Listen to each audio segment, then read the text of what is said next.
नमस्कार दोस्तों, आज हम आपको गजेंद्र मोक्ष पाठ की रचना कैसी हुई इसकी कहानी सुनाने जा रहे हैं। तो चलिए शुरू करते हैं इसकी कहानी। एक राजा थे, राजा इंद्रधुम्न भगवान विष्णु के अनन्य भक्त थे। उनके मन में भगवत भक्ति इतनी बड़ी थी कि उन्होंने राज्य त्याग दिया और तपस्या में लीन हो गए। एक दिन स्नान आदि करके ध्यान में बैठे थे कि तभी महर्षि अगस्त्य वहां पहुंचे गए। इंद्रधुम्न ध्यान में लीन थे, इसलिए उन्होंने अगस्त्य को प्रणाम नहीं किया। महर्षि कुपित हो गए और उन्होंने इंद्रधुम्न को श्राप दे दिया। ऋषि का अपमान करने वाला यह राजा हाथी के समान जड़ बुद्धि है, इसलिए यह हाथी के रूप में जन्म ले। इस बीच एक अन्य ऋषि सरोवर में स्नान कर रहे थे। वहीं हुहु नाम का गंधर्व भी जल क्रीड़ा कर रहा था। उसने देवल को रोकने का प्रयास किया तो ऋषि ने हुहु को ग्राह मगरमच्छ के रूप में जन्म लेने का श्राप दे डाला। अगस्त्य के श्राप से इंद्रधुम्न हाथियों का राजा गजेंद्र बन गया और देवल के श्राप से हुहु सरोवर में ग्राह बनकर रहने लगा। संयोग में एक दिन गजेंद्र उसी सरोवर में पानी पीने पहुंच गया। पानी पीकर गजेंद्र ने जल क्रीड़ा आरंभ कर दी। तभी गजेंद्र पीड़ा से चिघाड़ जल में बैठे ग्राह ने हुहु ने गजेंद्र का पैर पकड़ लिया। गजेंद्र ने पैर छुड़ाने का भरपूर प्रयास किया, परंतु उसे असफलता मिली। गजेंद्र छटपटाता रहा, उसके साथी गज असहाय देखते रहे। दोनों के बीच संघर्ष चला। गजेंद्र स्वयं को पानी से बाहर खींचता और ग्राह उसे भीतर खींचता। सरोवर का जल मैला हो गया, उसमें खिले कमल दल विलक्षण हो गए। गजेंद्र का शरीर शिथिल पड़ने लगा, परंतु ग्राह जलचर था, इसलिए उसकी शक्ति की कमी नहीं आई।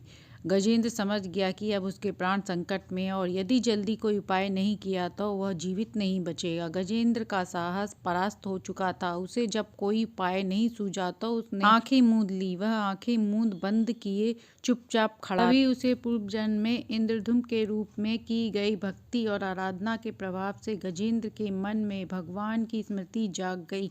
उसे विश्वास हो गया कि अंत समय में भगवान का स्मरण करने से उसे मुक्ति अवश्य मिल जाएगी।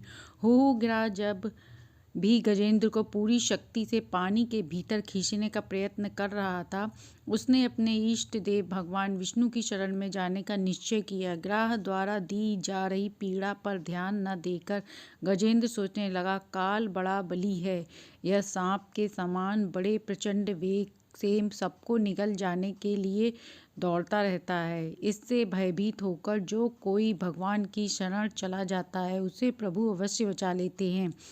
वही प्रभु के आश्रय है। मैं उन्हीं की शरण ग्रहण करता हूँ। गजेंद्र ने गरुड़ पर आरूढ़ भगवान विष्णु को देखा तो कमल का एक पुष्प सूंड में लेकर ऊपर उठाया और कष्टपूर्वक कहा, नारायण जगद्गुरु भगवान, आपको नमस्कार।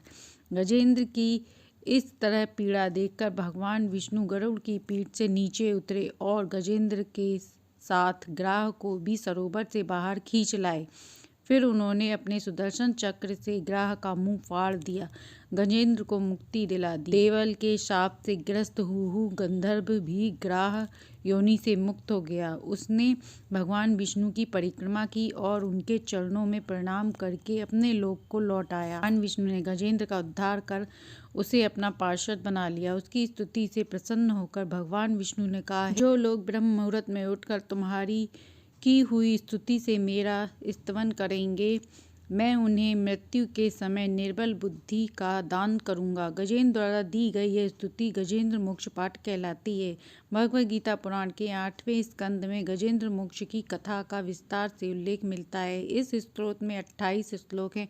यह कथा शुक्रदेव जी ने राजा परीक्षित को सुनाई थी। तो इस प्रकार गजेंद्र मोक्ष पाठ की रचना हुई। इसको माघ मास में सुनने से, रोज करने से घर में सुख शांति आती है, कर्जा दूर होता है। जानकारी अच्छी लगी तो लाइक एंड सब्सक्राइब करें।